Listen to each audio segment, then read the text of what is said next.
खिलाने का काम करे। साथ में जितना भी दूर दराज से है वो हमारे अतिथिगण है और भक्तों मंडली जितना भी है सबों से आग्रह सूचित किया जाता है कि आप लोग भोजनालय में आकर के खाना खा ले। खाना तैयार हो चुका है। सबों से आग्रह निवेदन है कि आप लोग आकर के भोजनालय में खाना खा ले। खाना तैयार है।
बजरंग बली ज्योतिष कुमार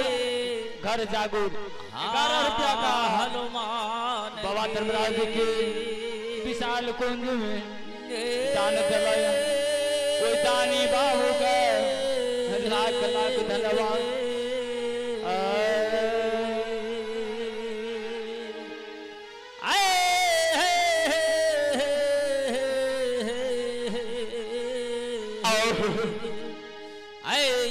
समय यह बखत छिए बिजुआ बन में नन्हमी धन के पिला जे रौदा मारल आय नन्हमी के पिला धन के ये पनिया के तरास लाग गेले आय बिजुआ बन जंगल में नन्हमी धन के पला बिजुआ बन जंगल में आय पनिया के तरास आय नन्हमी धन बन सा नन्हमी धन कपिला आय चलल गंगा हो बेतौना हे हो घा प्रेम से बोले श्री दाता धर्मराज भगवान की जय बाबा हे हो ये पनिया तरा सजा जाओ अब नन्हमी धाना का पिलावा के लगले हो बाबा हो पनिया तरसवा नन्हमी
जा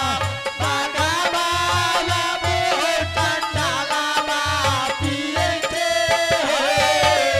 बाबू हो नानवी की गौर जा सीताराम सीताराम बाबू हो नानवी की गौर जा राधे श्याम राधे श्याम भाथाया वे भाथल जाय जय हो हे बाबा हो नाना जी के गाँव जा बादल बादल यादा जाते हो लीलाधारी धर्मराज क्यों जा आए नन्हवी धन के पिला बिजुआ बन से चल दिल गंगा जी आई एक धव धवैया धव दोसा अत्याचार धाम में आई धन के पिला गंगा जी जिमी गलैया आ गंगा जी में नन्हवी धन के पिला जल पिए रहे आ नन्हवी के भाटा में बघुआ चंडलवा जल पिए रहे आय नन्हवी के गौज भैंस के मुख के आय बघुआ के मुख में गलैया बघुआ के बड़ा मीठ लागले आय बघवा चंडलवा गंगा जी में हायो जय हो गोसाई जे 12 बरस हमें गंगा बेतौना घाट में जल पिलिए ये कहियो न एहन मीठ लागले आई 12 बरस पर गंगा बेतौना के जल बड़ा मीठ लागले अब बघवा चंडलवा गंगा जी में जे विचार करे छै जे हौ गोसाई जी हौ विधता आय एहन अनुरोध कहियो न हमें देखलो जे गंगा जी के जल आय बड़ा मीठ लागैया आवे बघवा चंडलवा या सिरा भठाई आवैया आवे सिरा जब नजर पड़ैया नन्हवी धन कैपला पर आवे बघवा चंडलवा मोछ टेरैया ये हो गोसाई जी जेकर गौज जे मुख के एते मीठ लागै छै तेकर सोनी मांस कते मीठ लागते आवे बघवा चंडलवा गंगा जी से मोछ टेरना चल दिल कैया नन्हवी के बाट के घेरैला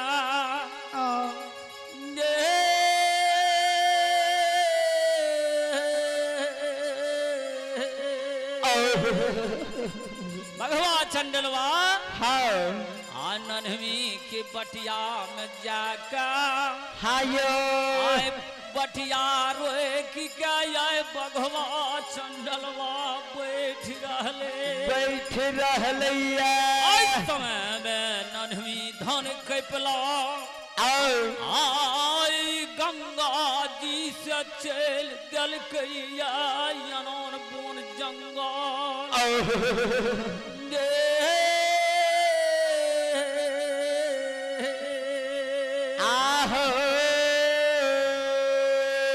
जे बाबा हे हो